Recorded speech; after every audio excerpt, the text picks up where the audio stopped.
नमस्ते दोस्तों, मैं फिर एक बार शंतनु आपका स्वागत करता हूँ इटर्नल न्यूट्रिशन के इस चैनल में। आज जो हम बात करने वाले थोड़ा सा अलग सा सब्जेक्ट आज लिया है हमने and it is a laboratory test. वैसे तो आपको पता है हम बहुत बार फिटनेस के बारे में बात करते रहते हैं, वज़न कम करने के लिए, बढ़ाने के लिए। लेकिन आज जो हम जानकारी लेने वाले हैं वो थोड़ी सी अलग सी जानकारी लेंगे। लेबोरेटरी टेस्ट क्या रहते हैं, आपको ये टेस्ट क्यों करने की ज़रूरत पड़ेगी, कब करने की ज़रूरत पड़ेगी, उसका डिस्क्रिप्शन क्या है। और इसी के दौरान हम ये प्लेलिस्ट में अगर आप देखोगे तो एक नया वाला मोड आपको मिल जाएगा and it is regarding our laboratory test. इसकी पूरी जानकारी इस चैनल पे मिल जाएगी।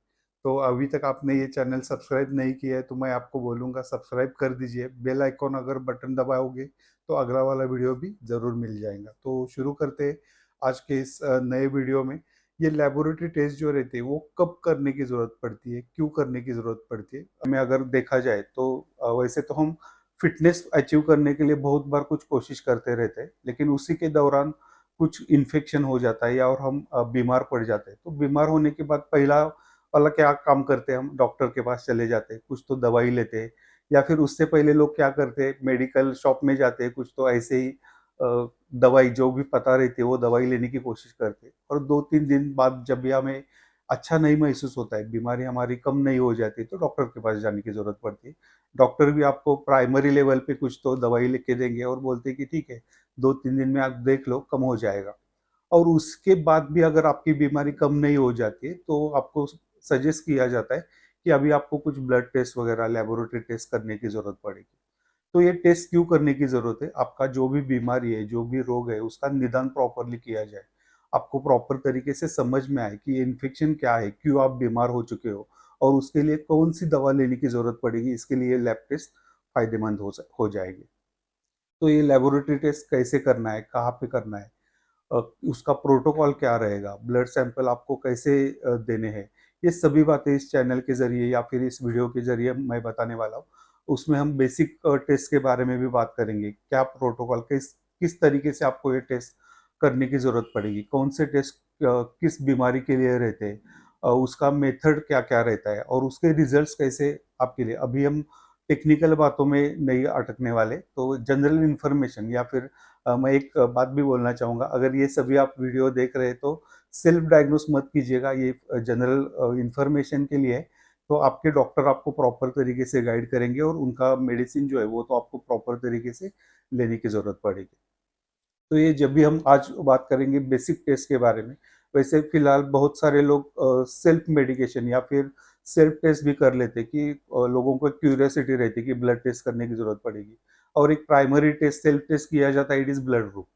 ब्लड ग्रुप बहुत बार लोगों को पता नहीं रहता है, तो ये सेल्फ टेस्ट हो गया। कहाँ पे भी लेबोरेटरी में जाके आप ये ब्लड ग्रुप पता कर सकते हो। तो ब्लड ग्रुप के बारे में बताना चाहूँगा।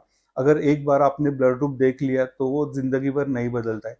बार-बार टेस्ट करने की ज़रूरत नहीं पड़ती है। अगर आपके पास वो प्रॉपर रिपोर्ट है, वैलिड रिपोर्ट है आपके पास, तो वो आपको सँभाल के रखना है। तो ज़िंदगी में वापस आपका ब्लड ग्रुप कभी बदलने वाला नहीं है। तो ये सिंगल टेस्ट हो गया, एक बार करेंगे तो भी समझ में आता है, बार-बार करने की ज़रूरत नहीं पड़ेगी।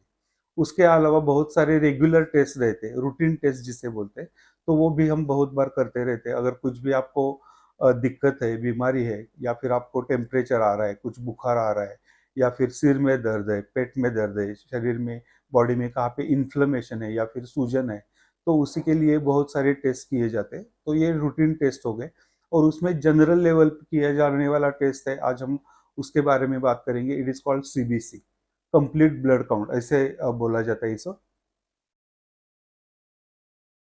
तो ये सीबीसी वाला टेस्ट जो रहता है इसमें हमारी बॉडी में जो ब्लड है उसकी पूरी जानकारी इसमें से मिल जाएगी। आज हम सीबीसी के बारे में बातें करेंगे।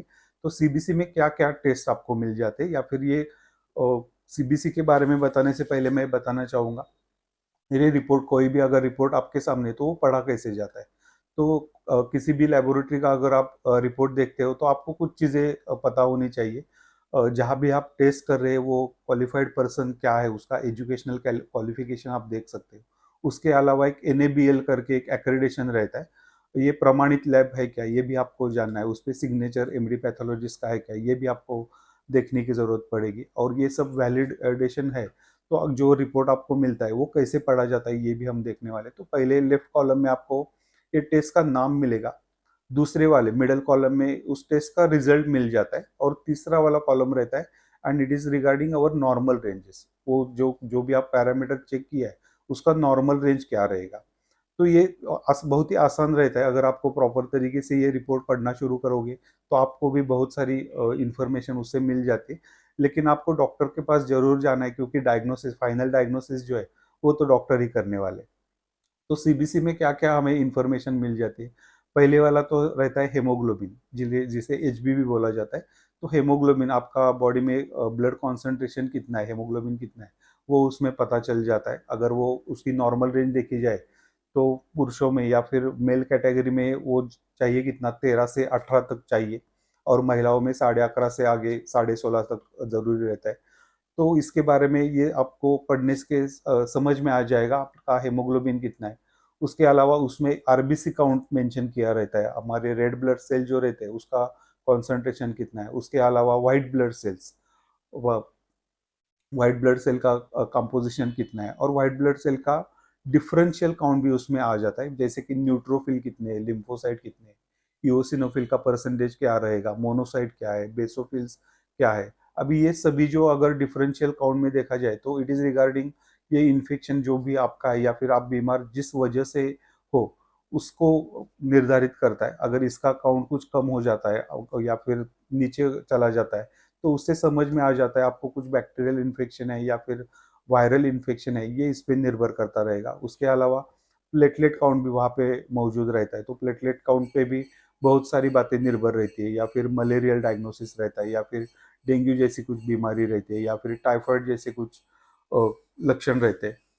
ये सब सीबीसी में से आपको समझ में आने वाले। तो ये सब चीज़ें आपको डॉक्टर को रिपोर्ट दिखाने के बाद समझ में आ जाएगी। उसके अलावा बहुत सारे पैरामीटर, जैसे कि अगर सीबीसी का रिपोर्ट देखा जाए तो जो लगभग 28 पैरामीटर उसमें रहते हैं। तो वो एमसीएच वैल्यू रहता है, एमसीए वैल्यू रहता है। तो ये सभी चीज़ें टेक्निकल टर्म्स रहती हैं। उसमें ज़्यादा थिंकिंग करने की ज़रूरत नहीं है, लेकिन मेन मेन जो पार्ट है वो आपको पता होने की ज़रूरत है खाली। तो उसके अलावा पेरिफेरल स्मीयर भी रहता है उसमें, तो आपके जो आरबीसीज है या फिर प्लेटलेट्स है या फिर व्हाइट ब्लड सेल्स है उसका मार्फोलॉजी कैसा है वो समझ में आ जाता है। तो उससे भी बहुत सारी बीमारियों का निदान डॉक्टर प्रॉपर तरीके से कर पाएंगे। उसके अलावा नॉर्मली जो टेस्ट किया जाता है वो अब और एक टेस्ट रूटीनली किया जाता है, and it is urine routine. आपके पेशाब की जांच की जाती है, उसमें कौन से सेल्स है वो क्लियर है या नहीं है, या फिर इन्फेक्शन उसी में से कुछ है क्या, ये सब चीज़ें देखी जाती है। या फिर उसमें शुगर है, अल्ब्यूमिन है, कुछ केमिकल टेस्ट उसमें यूरिन में किए जाते हैं। तो ये सब बेसिक टेस्ट रहते हैं। उसके अलावा blood sugar it is also a basic test, वो भी चेक किया जाता है। फिलहाल बहुत सारे लोग डायबिटीज से सफ़र करते हैं, तो ये भी हम जानकारी लेंगे डायबिटीज कैसे चेक करने की ज़रूरत पड़ेगी, आपको खाली पेट कैसे सैंपल देना है, या फिर खाने के बाद कैसे सैंपल दे सकते हैं। लेकिन ये तो हमारा आज का बेसिक वीडियो है, और हर एक वीडियो में हम अलग अलग टेस्ट के बारे में बातें करते रहेंगे, उसकी प्रॉपर जानकारी देंगे। तो ये आज बेसिक वाला वीडियो था। तो आज बेसिक में हमने देख लिया सीबीसी क्या रहता है, यूरिन रूटीन क्या रहता है, और अगले वीडियो में हम बाकी टेस्ट के बारे में बताएंगे, जैसे कि बॉडी प्रोफाइल टेस्ट रहते हैं, लिपिड प्रोफाइल रहता है, थायराइड प्रोफाइल टेस्ट रहेगा। उसके अलावा HbA1c हम बहुत बार करते रहते हैं, या फिर किडनी से रिलेटेड कुछ टेस्ट किए जाते हैं, या फिर HbA1c जैसे लास्ट 3 मंथ्स का आपका एवरेज शुगर क्या है, इंसुलिन लेवल क्या है, ऐसे बहुत सारे टेस्ट किए जाते हैं। या फिर इन्फेक्शियल टेस्ट में कुछ HIV के वगैरह टेस्ट रहते हैं। तो ये सभी जानकारी हम लेने वाले, उसके लिए सैंपल कैसे देना पड़ेगा। तो ये सभी टेस्ट के बारे में तो हम जानकारी ले रहे हैं, और अगले वाले वीडियो में ये सब जानकारी हम लेते रहेंगे। लेकिन अगर आपको किसी को ब्लड टेस्ट करना है या फिर इस टेस्ट के बारे में कुछ जानकारी चाहिए, ये रिपोर्ट का इंटरप्रिटेशन चाहिए, या फिर आपको कुछ काउंसलिंग चाहिए, तो डिस्क्रिप्शन में मैंने मेरा लिंक दे रखा है, यू कैन कॉल मी और you can join my through WhatsApp also. और दूसरी बात, हमारी लेबोरेटरी सर्विसेज जो है वो भी अवेलेबल है। अगर आपको घर में से होम सर्विस चाहिए तो हमारा असिस्टेंट घर में आके ब्लड सैंपल कलेक्ट कर सकता है, लेकिन उसके लिए आपको अपॉइंटमेंट फिक्स करने की ज़रूरत पड़ेगी। और उसके अलावा बहुत सारे अगर लॉयल्टी बेनिफिट्स आपको चाहिए, अगर हमारे रेगुलर कस्टमर हो तो आपको बहुत सारे लॉयल्टी बेनिफिट्स भी मिल जाते हैं, आपको बहुत सारे डिस्काउंट में ये टेस्ट ऑफर किए जाते हैं। तो ज़रूर कांटेक्ट कर देना, मेरा नंबर मैंने प्रोवाइड किया है। सो आपने ये वीडियो अब तक देखा, थैंक यू सो मच, और उसको ज़रूर सब्सक्राइब कर लेना इस वीडियो को और बेल आइकॉन बटन दबाओगे तो अगला वाला टेस्ट जो भी हम एक्सप्लेन करने वाले वो भी हमें वीडियो के ज़रिए मिल जाएगा। So thank you so much, thanks for watching.